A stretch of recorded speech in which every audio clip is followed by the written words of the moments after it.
Hello viewers, இனி நம்ம பார்க்க போறது One Piece episode 152.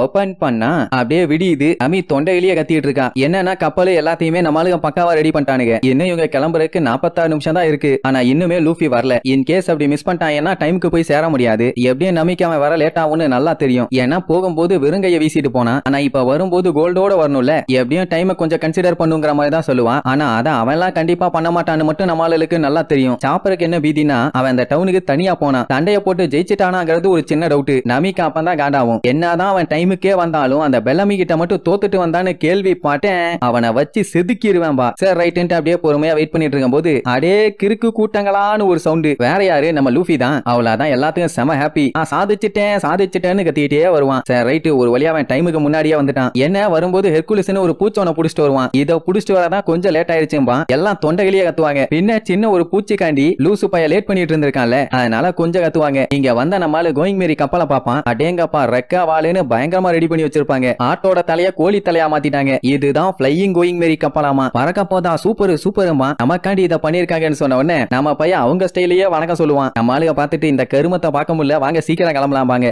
என்ன சிக்கன் தலைய வச்சதுக்கு பாலா புறாவோட தலைய வச்சிருந்தா கொஞ்சம் நல்லா இருக்குங்கிற மாதிரி ஜோரோ சொல்லுவான். ஆமாண்டா, இப்ப இதான் முக்கியம். எவ்வளவு வேலை இருக்கு, என்ன வெட்டித்தனமான பேச்சு. வாங்க எல்லாம் கிளம்பலான்னு தொண்டையிலேயே கத்திட்டு இருப்பாங்க. இங்க லூஃபி கொண்டு வந்த கிரிக்கெட்டை கொண்டு போய் கொடுப்பானா. அவன் அதெல்லாம் பெருசா கண்டுக்காம சீக்கிரமா கப்பல்ல போய் ஏறு, இல்லன்னா டைமுக்கு ஸ்கைக்கு போய் சேர முடியாதரா முட்டாளுமா. சிப்ப இப்படி ரெடி பண்ணதுக்கு ரொம்ப தேங்க்ஸ்பா. எனக்கு சொல்லாத, அவங்களுக்கு சொல்லு. ஏன்னா அவங்க தான் ரொம்ப கஷ்டப்பட்டு வேலை பார்த்தாங்க. உடனே நம்ம பையில ரொம்ப தேங்க்ஸ். உங்களுக்காக இந்த ஹெர்குலஸ் பூச்சியம்பா. அவங்க எல்லாம் நீ ரொம்ப சூப்பர் நல்லவன்னு சொல்லி பாராட்டிட்டு வாங்க கிளம்பலான்னு உடனே லூஃபியா அடிச்சு பிடிச்சி கப்பல்ல ஏற போவான். அந்த டைம் கிரிக்கெட்டுக்கு அந்த தங்கத்தை பார்க்கும்போது அந்த பெல்லமி என்ன சொல்லிட்டு போனா, சிட்டி ஆஃப் கோல்டுங்கிறதே நோலாண்டோட இமேஜினேஷன் தான். அண்ட் உங்களோட கனவெல்லாம் என்னைக்குமே நனவா மாறாது. கடைசி வரைக்கும் நீங்க முட்டா பயலுக்கு தான் சொல்லி விழுந்து சிரிச்சிருப்பான். உடனே வெறியோட அந்த மூட்டையை எடுத்துக்கிட்டு எல்லாத்துக்கிட்டையும் வேற லெவல்ல ஸ்பீச் கொடுப்பான். என்னன்னா இப்ப இவங்க கனவை நிறைவேற்ற போறாங்க. அதனால என்ன ஆனாலும் சரி, என்ன நடந்தாலும் சரி, உங்களால எவ்வளவு பெஸ்ட் கொடுக்க முடியுமோ அவ்வளவு பெஸ்ட் கொடுங்க. நம்ம சாதிச்சே தீரணும்பா. எல்லாம் ஓகேன்னு கத்துவாங்க. லூஃபியும் இதை கேட்டுட்டு சந்தோஷமா கப்பல் ஏறிடுவான். அவ்வளவுதான், கிளம்பலான்னு சொன்ன உடனே எல்லாம் நங்கூரத்தை தூக்கிட்டு கிளம்பியாச்சு. அந்த கிரிக்கெட் எல்லாத்துக்கும் நின்று பாய் சொல்லுவான். ஆனா அந்த டைம் அவன் மைண்ட்ல ஓடுற ஒரே ஒரு விஷயம், யாருமே ஹிஸ்டரியில இது வரைக்கும் சிட்டி ஆஃப் கோல்டுன்னு ஒண்ணு இல்ல அப்படின்னு ப்ரூவ் பண்ணவே இல்ல. மக்கள்லாம் என்னைய பார்த்து சிரிச்சாங்க. எனக்கு அதெல்லாம் மேட்டர் இல்லங்கிற மாதிரி சொல்லுவான். இங்க நம்மளும் போற வரைக்கும் அவனை பார்த்துக்கிட்டே நிப்பாங்க. அந்த டைம் கிரிக்கெட் கோல்டு காண்டி தேங்க்யூ சொல்லிட்டு மேல இருந்து கீழே விழுந்து செத்துக்கிட்டு தொலைஞ்சாதீங்க, பார்த்து பத்திரமா போங்கம்மா. நம்ம பையன் நல்லா வாயி இழிச்சுக்கிட்டே போயிட்டு வரேன்மா. உசோப்பு கத்திட்டு இருப்பான். சிட்டி ஆஃப் கோல்டு எல்லாம் உண்மைதான், அதனால அதை கண்டுபிடிக்கிறேன்னு ரொம்பவும் டைவ் அடிச்சு உடம்பெல்லாம் கெடுத்துக்காதீங்க அப்படி இப்படின்னு அட்வைஸ் பண்ணுவாங்க. உங்க வேலையை பார்த்துட்டு போங்கடான்னு ஸ்ட்ரெயிட்டாவே சொல்லிடுவான். அப்படியே கட் பண்ணி அந்த பிளாக் பியர்டோட கப்பலை காட்டுறாங்க. ஐ மீன் கட்டுமர கப்பலை காட்டுறாங்க. அந்த 4 பேரும் லூஃபியை தேடி வெறிகுண்டு வந்துட்டு இருக்கானுங்க. அப்படியே செக் பண்ணிட்டே வருவானுங்க. எங்கேயும் யாரும் இருந்த மாதிரியே இல்ல. பிளாக் பியர்டு கிட்ட நம்மளால ஸ்கை ஐலாண்டுக்கு போறேன்னு சொல்லிட்டு தானே வந்தான். அப்படி ஏதாச்சும் பண்ணி தொலைச்சிட்டான்னு அதுக்கப்புறம் அவனை ஃபாலோ பண்றதெல்லாம் ரொம்ப கஷ்டம். அதனால அதுக்கு முன்னாடியே அவனை பிடிக்கணும். அப்பதான் 100 மில்லியன் பெரி பவுண்டி கிடைக்கும்னு வில்லத்தனமா சொல்லுவான். இங்க நம்ம ஆளுல அவங்க 2 பேரும் பாதுகாப்பா கூட்டு வருவாங்க. இப்ப டைம் பார்த்தா 7 மணி. இவங்க போக வேண்டிய இடத்துக்கு 11 மணிக்குள்ள போய் சேர்ந்துடலாம். அந்த இடத்துல தான் அந்த ஸ்டீம் ஷூட் ஆக போகுதுன்னு சொல்லுவாங்களா. அப்ப அந்த பேர்டை காட்டுறாங்க. சரியான கோவத்துல இருக்கு. அங்க எல்லாம் என்ன பண்ணும் ஏது பண்ணுன்னு பயங்கரமா சொல்லிட்டு இருப்பாங்க. ஆனா லூஃபி அதை கண்டுக்காம அந்த பேர்டு கூட விளையாண்டுட்டு இருப்பான். என்னன்னா அதோட தலையை பிடிச்சி திருப்புனா டப்புன்னு எந்த திசையில நம்மளுக்கு போகணுமோ அந்த திசையில தலையை திருப்பிக்குது. என்னடா இந்த பேர்டு இவ்வளவு வியாடா இருக்குங்கிற மாதிரி லுக்கு விடுவாங்க. ஆமா, இவங்க என்ன பண்ணாலுமே அந்த பேர்டோட தலை சவுத் சைடு பார்த்து திரும்பி நின்னுக்குது. அதை பார்த்துட்டு லூஃபி அம்மா காமெடியா இருக்குன்னு விழுந்து சிரிப்பான். உடனே அந்த பேர்டு காண்டாயி கத்துக்கிட்டு கத்திட்டு இருக்குமா. என்ன சொல்லுதுன்னு கேட்டா அது வேற டைரக்ஷனை காமிச்சு உங்க எல்லாத்தையுமே நான் குழப்ப போறேன்னு சொல்லுதாமா. இதை கேட்ட உடனே லூஃபி இன்னும் விழுந்து சிரிச்சு மோட்டேஞ்சா ட்ரை பண்ணிக்காமா. உடனே அதுவும் காண்டாயி டப்புன்னு நார்த் சைடு தலையை திருப்பிடும். ஐயோ என்ன தலையை திருப்புதுன்னு அப்படியே ஷாக்கா பாப்பானுங்க. ஆனா ரொம்ப நேரத்துக்கு அதால தலையை திருப்பியே வைக்க முடியல. டப்புன்னு தலை மறுபடியும் சவுத் சைடு வந்துடும். உடனே இதை சொல்லி மறுபடியும் விழுந்து சிரிக்க ஆரம்பிச்சிருவானுங்க. இவங்க மட்டும் இல்ல, சோச்சோ மசிரான்னு எல்லாருமே அவங்க கப்பல்ல என்ஜாய் பண்ணிட்டு தான் இருப்பானுங்க. அது மட்டும் இல்லாம கப்பலை சரிச்சு விளையாடுவானுங்க. அதே நேரம் இங்க பிளாக் பியர்ட காட்டுறாங்க. அவங்க பாட்டு வந்துட்டு இருப்பாங்களா. அப்ப திடீர்னு தூரத்துல கருன்னு ஒரு மேகம் தெரியும். அவனுக்கு இப்பதான ஃபர்ஸ்ட் டைம் அதை பாக்குறானுங்க.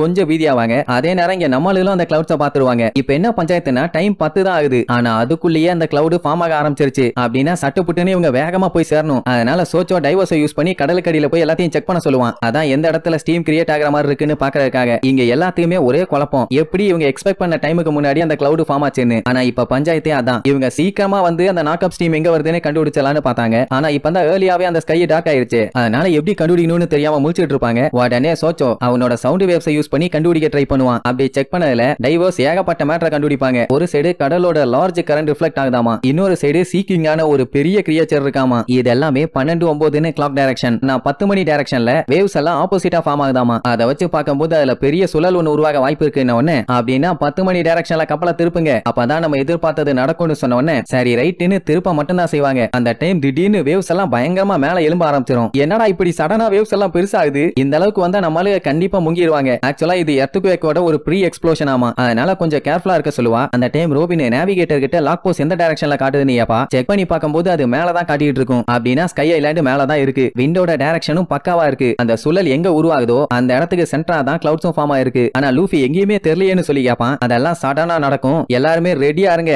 எக்ஸ்ப்ளோஷன் சும்மா வேற லெவல்ல இருக்கும்னு சொல்லுவாங்க. ஓகேன்ட்டு லூஃபி டீம் எல்லாம் தயாரா இருப்பாங்க. அந்த டைம் மசீரா நம்மால கப்பலை கைத்த போட்டு நான் உங்களை அந்த சுழலோட சென்டர்ல கொண்டு போய் விட்டுறேன்மா. அடே குரங்கு பையில, அதுக்கு அடுத்தது நாங்க என்ன பண்ணணும்னு கேப்பா. ஒண்ணுமே பண்ண வேண்டாம், அதுக்கப்புறம் என்ன நடக்குதோ அதை அப்படியே பேலன்ஸ் பண்ணி கொண்டு போங்க, கண்டிப்பா ஒர்க் அவுட் ஆகும்னு சொல்லுவான். அந்த டைம் அந்த சுழலை காட்டுறாங்க, பார்க்கவே சும்மா பட்டு பயங்கரமா வேற லெவல்ல இருக்கு. ஆஹா இதோட சென்டருக்குள்ளேயா போகணும்னு நம்ம எல்லாம் செமையா பீதி ஆகிறதோட அந்த கிரிக்கெட் பையில காட்டுறாங்க. அவன் நம்மால யோசிச்சு பார்த்துட்டு இதுக்கு முன்னாடி உன்ன மாதிரி ஒரு முட்டா பையில நான் பார்த்ததே இல்லாமா, ஏன்னா ஸ்கை ஐலாண்டுன்னு ஒண்ணு இருக்கா இல்லையானே தெரியல, ஆனா பையன் போயே தீருவேன்னு ஒத்த கால நின்னால அதுக்கப்புறம் அந்த பெலமிய போய் வெளுன்னு வெளுத்துட்டு ஆலையில வருவேன்னு சொன்னா அதே மாதிரி வந்துட்டான். அதுக்கப்புறமும் கூட இழுத்தாமணிக்கு கிளம்பி இருப்பான். இது எல்லாத்தையும் யோசிச்சுக்கிட்டே அவன் குடிக்கிற சிகரெட் அப்படியே சைடுல தேப்பான். பார்த்தா ஏகப்பட்ட சிகரெட் இருக்கும். ஏன்னா நைட்ல இருந்து காலையில வரைக்கும் வேலை பார்த்தானுங்கல்ல, அப்படியே விடாம ஊதி தள்ளிட்டே இருந்திருக்கான். இவ்வளவுலாம் ஒரு மனுஷன் ஊதுனானா கண்டிப்பா சங்குதான். அதே நேரம் அந்த சுழலை காட்டுறாங்க. நம்மளால கப்பலை கம்பேர் பண்ணும்போது அந்த சுழல் எல்லாம் படு பயங்கரமா இருக்கு. நமி கதறுவா, யாருமே இப்படி உள்ளுக்குள்ள போகணும்னு சொல்லவே இல்லையாடான்னு. சஞ்சி எல்லாம் நான் உன்னை காப்பாத்துறேன் நமி, நீ ஒண்ணு கவலைப்படாதேம்மா. ரோபினே பார்த்து பீதி ஆயிருவான். ஏன்னா அவளுமே இது வரைக்கும் இவ்வளவு பெரிய வேர்ல்ட் பூல பார்த்ததே இல்ல. சாப்பர் இமேஜின் பண்ணிட்டு இருப்பான் கப்பல் எப்படி மேல போகும்னு. உசோப்பு கத்திட்டு கிடப்பான், வேணாண்டா திரும்பி போயிடலாம்னு. பண்ணே ஜோரோ இங்க ஒருத்தன் ஜாலியா எக்ஸைட்மெண்டோட முடிவே எடுத்துட்டான், அதனால இனிமேட்டெல்லாம் ரிட்டர்ன் போறதுக்கு வாய்ப்பே இல்லம்பா. ஆனா அவன் நம்ம லூஃபியை தான் சொல்றான். ஏன்னா அவங்க கத்திட்டு கிடப்பான், ஐ ஜாலி நம்ம ஸ்கை ஐலாண்டுக்கு போறோம்னு.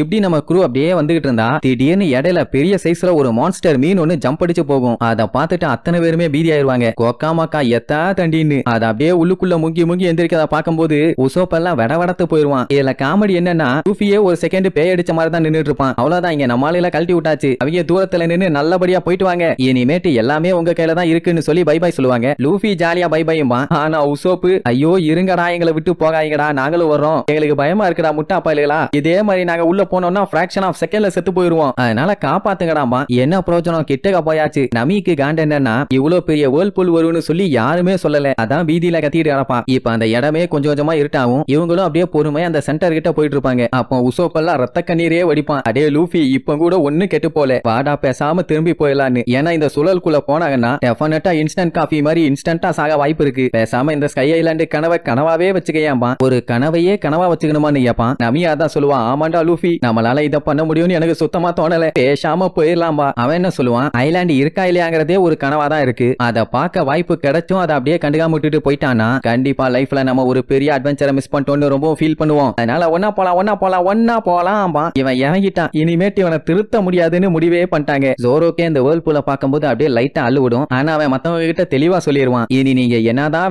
வேண்டான்னு தடுத்தாலும் நம்ம தப்பிக்க வாய்ப்பே இல்லம்பா. ஏன்டா என்னாச்சுன்னு கேட்டா கொஞ்சம் அங்க பாருங்கம்மா. பார்த்தா இவங்க ஸ்ட்ரெயிட்டா அந்த சுழற்குள்ள தான் இறங்குவாங்க. சரி அப்படியே தண்ணியில தான் சுத்தி உள்ள போவாங்கன்னு பார்த்தா டைரக்டா வேர்ல்ட் பூல்குள்ள கப்பல் ஒரு ஜம்ப் அடிச்சிரும். ஐயோ நம்ம விழுகிறமேனு உசோப்பெல்லாம் தொண்டையிலேயே கத்துவான். ஆனா அப்படி விழுந்துட்டு இருக்கும் போதே டப்புன்னு வந்து லேண்ட் ஆயிருவாங்க. அதுக்கப்புறம் அந்த சுழலையும் காணும். இவ்வளவு பெருசுக்கு இருந்துச்சு, திடீர்னு காணுமேன்னு அப்படியே யோசிச்சுட்டு இருப்பாங்க. அப்போ கீழ இருந்து பபிள்ஸ் வரத நம்பி நோட் பண்ணுவா. அப்பவே அவளுக்கு தெரிஞ்சு போச்சு அந்த வேர்ல்ட் பூல் இப்ப மேலதான் மறைஞ்சிருக்கு, ஆனா கீழே இன்னும் இருக்குன்னு சொல்லுவா. அப்படியே டாப் ஆங்கிள் காட்டுறாங்க. கடலுக்கு அடியில அந்த சுழல் இருக்குது இன்னும் நல்லாவே தெரியும். அந்த டைம் நிப்பாட்டுங்கடான்னு ஒரு சவுண்ட். யாரான்னு பார்த்தா அந்த பிளாக் பியர்டு. அவனுங்க வேகமா லூஃபியை தேடி வர்றானுங்க. உன்னை ஒரு வழியா கண்டுபிடிச்சிட்டா லூஃபின்னு அந்த பிளாக் பியர்டு சொல்லுவானா. இவன் யாரு என்னன்னு நம்ம ஆளுக்கு தெரியாது. அந்த மோக் டவுன்ல பார்த்தாங்க. லூஃபிக்கு லூசு மாதிரி அட்வைஸ் பண்ணிட்டு அவன் பாட்டுக்கு இழுச்சுக்கிட்டே போயிட்டான். இப்ப திடீர்னு ஏன் இவங்க வந்திருக்கான்னு ஒரு சின்ன டவுட். ஆனா அவன் உடனே சொல்லிடுவான், நான் இங்க 100 மில்லியன் பெரி பவுண்டியை கலெக்ட் பண்ண வந்தேன்னு. அப்படி லூஃபி டீம் கிட்ட அவன் நெருங்கி வரத இங்க ஷோச்சோவும் மசிராவும் பாத்துருவாங்க. அவங்களுக்குமே தெரியாது பிளாக் பியர்டு யாருன்னு. ஆனா ஏதோ தொல்லை பண்ண போறான்னு மட்டும் நல்லா தெரியுது. இங்க பிளாக் பியர்டு ஏன் இந்த இடம் இருட்டா இருக்குன்னு அப்படியே யோசிச்சுட்டு இருப்பான். அப்போ லூஃபி ஏன்டா 100 மில்லியன் பெரிஸ் என்ன, எனக்கு என்ன அவ்வளவு பவுண்டியாடா வச்சிருக்காங்கன்னு கேட்பான். அப்போ உனக்கே தெரியாதா, இங்க பாருங்கன்னு சொல்லி ரெண்டு பேத்தோட போஸ்டையும் காட்டுவான். நம்ம ஜோரோக்கு 60 மில்லியன் பவுண்டி, லூஃபிக்கு 100 மில்லியன் பவுண்டி. உசோப்பு போட்டோவை பார்த்துட்டு பரவாயில்லையே புது போஸ்டரா ஏப்பா ஜோரோ உனக்கெல்லாம் பவுண்டி வச்சிருக்காங்க ஏப்பா சஞ்சய் உடனே ஆர்வமா எனக்கும் வச்சிருக்காங்களான்னு கேப்பான் செக் பண்ணி பார்த்த வரைக்கும் அந்த மாதிரி இல்ல இங்க நமி அந்த பவுண்டியை கேட்டுட்டு வாய பொளந்துருவா அவளுக்கு தெரிஞ்சு போச்சு அலபாஸ்டாக்கு போய் அலப்பற பண்ணதுக்கு அப்புறம் தான் இவ்வளவு பவுண்டி எகிரி இருக்குன்னு ஆனா 100 மில்லியன் எகிருன்னு கொஞ்சம் கூட இவ எதிர்பார்க்கவே இல்ல உடனே நம்ம பயலுக்கு அங்க ஹாப்பி செம ஜாலியா என்ஜாய் பண்ணுவான் ஜோரோக்கு 60 மில்லியன் தான் கொஞ்சம் கம்மியா இருக்குமா அட சண்டால பயலன்னு நமி வண்ட வண்டியா திட்டுவா அந்த டைம் என்ன ஆகும் நாக் அப் ஸ்டீம் உருவாகுமா அப்படியே கப்பல் கொஞ்சம் கொஞ்சமா மேல எந்திரிக்கும் ஒரு ஓரத்துல பிளாக் பியர்டோட கப்பலும் அப்படியே முக்கிட்டு இருக்கும் இவங்க ஆளுக்கு ஒரு இடமா போய் நல்லா நச்சுன்னு புடிச்சு நின்னுக்குவாங்களா லூஃபி மட்டும் தான் அப்படியே கன் மாதிரி ஆணி அடிச்ச மாதிரி எதையும் பிடிக்காம நச்சுன்னு நின்னுட்டு இருப்பான் அப்ப அந்த ஸ்டீம் டப்புன்னு பிச்சிட்டு அப்படியே மேல அடிக்கும் அதை அடிச்ச போர்ஸுக்கு பிளாக் பியர்டோட கப்பல் அதுல இருந்த ஆளுகெல்லாம் அப்படியே திருச்சிருவானுங்க ஏன்னா அந்த அளவுக்கு போர்ஸா தண்ணி மேல அடிக்கும் அப்படி தண்ணி மேல அடிக்கிறத இங்க கிரிக்கெட்டாலையும் நல்லாவே பார்க்க முடியும் இங்க சோச்சோவோ மஷிராவும் அந்த ஸ்டீம் மேல போறப்போ சுத்தி அலை அதிகமாகும்ல அதுல மாட்டிக்கிட்டு படாத பாடுபட்டு இருப்பானுங்க என்ன அவனுங்க வேலையை முடிச்சிட்டானுங்கன்னு ஒரு நிம்மதி எப்படியாச்சும் ஸ்கை ஐலாண்டுக்கு சீக்கிரமா போங்க போங்கன்னு கத்திக்கிட்டே மேல பாப்பானுங்க அப்படியே நம்மளால காட்டுறாங்க கப்பல் அப்படியே அந்த தண்ணியோட போர்ஸுக்கு மேல ஏறி போயிட்டு இருக்குது எந்த ஒரு பிரச்சனையும் இல்லாம கரெக்டா ஸ்ட்ரெயிட்டா தான் போகுது ஒவ்வொருத்தர் ஒவ்வொரு மாதிரி புடிச்சு தொங்கிட்டு கிடப்பாங்க லூஃபி எல்லாம் செம ஹாப்பியா ஸ்கை ஐலாண்டுக்கு போறோம்னு சொல்லி முன்னாடி நின்னு கத்திட்டு கிடப்பான் அப்படி இவங்க நீட்டா போயிட்டு இருக்கும் போது ஒரு சின்ன பஞ்சாயத்து என்னன்னா கப்பல் அப்படியே ஸ்ட்ரெயிட்டா செங்குத்துக்கா மேல தூக்குது அப்படி மட்டும் உங்க தண்ணில இருந்து தனியா பிரிஞ்சு வந்துட்டாங்கன்னா கண்டிப்பா மேல இருந்து கீழே வந்துருவாங்க இப்படி இவங்க யோசிச்சுட்டு இருக்கும் போதே ஒரு பெரிய சைஸ் மீன் ஒண்ணு வந்துச்சுல அது மேல இருந்து கீழே விழும் ஜஸ்ட் மிஸ் இடிச்சிருந்தா இவங்க பிளானே கம்ப்ளீட்டா காலி இப்ப சீக்கிரமா டைமுக்குள்ள மேல போயிட்டாங்கன்னா எந்த பிரச்சனையும் இல்ல ஆனா அதுக்கு முன்னாடி கப்பல் தூக்கிடுச்சுன்னா எல்லாம் காலி ஜோரோக்கு என்ன டவுட்னா இவ்வளவு பெரிய பவர்ஃபுல்லான எக்ஸ்ப்ளோஷன்ல இவங்க போயிட்டு இருக்காங்க அப்ப கூட நமக்கு பஞ்சாயத்து ஆகுமான்னு கேட்பான் என்ன வேணாலும் நடக்கலாம்னு சொல்லிட்டு இருக்கும்போது மேல இருந்து ஏதோ கப்பல்ல இருந்து உடஞ்ச பீசஸ் எல்லாம் கீழே விழும் அதை பார்க்கும் போதே இவங்களுக்கு அள்ளு விடும் நாக்கப் ஸ்டீம்ல மாட்டி சதறன கப்பலோட நிலைமை தான் உசோப்பு கன்ஃபார்மே பண்ணிட்டான் அடுத்து நமக்கும் இதான் நிலைமை கடல்ல விழுந்து சாக போறோம் கடைசி ஆசை என்னன்னு எல்லாம் சொல்லுங்கடான்னு அப்ப தான் நமி பயங்கரமா யோசிச்சு பாய்மரத்தை ஓபன் பண்ணி விடுங்கம்பா என்னடானா இவங்க டிராவல் பண்ணி போறது ஜஸ்ட் ஒரு பில்லர் மட்டும் இல்ல இது கடல் தான் அதுவும் மேல் பக்கமா ரைஸ் ஆயிட்டு இருக்குது அப்படின்னா விண்டும் கீழ இருந்து தான் மேல அடிக்கும் அப்படின்னா காத்தோட ஃப்ளோ கீழ இருந்து மேல அடிக்கும் ஒரு நேவிகேட்டரா எனக்கு இது நல்லாவே தெரியும்பா அத்தனை பேரும் சூப்பர் நபின்னு சொல்லிட்டு அவங்க சொன்ன மாதிரியே ஓபன் பண்ணி விடுவாங்க அதுக்கப்புறம் காத்து எந்த திசையில அடியுதுன்னு பார்த்து அதுக்கு ஏத்த மாதிரியே கப்பல் அப்படியே லைட்டா திருப்பி விடுவாங்க சோ அப்படி அவங்க பண்ணிட்டு இருக்கும் போது என்ன ஆகும்னா கப்பல் தண்ணியை விட்டு கொஞ்சம் கொஞ்சமா மேல வர ஆரம்பிக்கும் அப்படி வந்துருச்சுன்னா இவங்க கீழே தான் விழுவாங்க அதனால நமி ஏதாச்சும் பண்ணுன்னு கத்துவாங்க ஒண்ணு கவலைப்படாதீங்க நம்மளால முடியும்பா கப்பல் அந்த தண்ணியை விட்டு பிரிஞ்சு வந்து அப்படியே மேல பறக்க ஆரம்பிக்கும் அவ்வளவுதான் எல்லாத்துக்கும் செம ஹாப்பி வா எங்க கப்பல் பறக்குது நாங்க ஸ்கை ஐலாண்டுக்கு போறோம்னு தொண்டையிலேயே ஆத்துவான் இவங்க பறந்துட்டு இருக்கத உசோப்பால நம்பவே முடியல மத்த எல்லாத்தையுமே சந்தோஷம் ஒரு வழியா நம்ம சாதிச்சிட்டோம் நம்மளால ஸ்கை ஐலாண்டுக்கு போக முடியும்னு அப்படியே கத்திட்டு இறப்பாங்க இங்க கிரிக்கெட் மேல பார்த்து போங்க போங்க இது வரைக்கும் நம்ம பார்க்காத கனவை பார்த்துட்டு வாங்கப்பா அதே மாதிரி தான் சோச்சவும் மசிராவும் எப்படியாச்சும் அவங்க ஸ்கை ஐலாண்டுக்கு போயிருவாங்கன்னு நம்பிக்கையோட மேல பாப்பாங்க அம்மாளும் அங்க கத்திட்டு இருப்பாங்க நம்ம ஸ்கை ஐலாண்டு கிட்ட வந்துட்டோம்னு அவங்க பார்த்திருக்கலாம் மாட்டாங்க ஆனா நமி என்ன சொல்லுவா மேல இருக்க அந்த கிளவுட தாண்டிட்டோம்னா நம்ம ஸ்கை ஐலாண்ட பாத்துக்கலாம்பா அவ்வளவுதான் இன்னைக்கு நம்ம கனவு நிறைவேற போகுதுன்னு அப்படியே நம்மளால ஜாலியா கத்திக்கிட்டே சந்தோஷமா மேல போறதோட இந்த எபிசோடுக்கு எண்டு கார்டு போட்டு முடிக்கிறாங்க.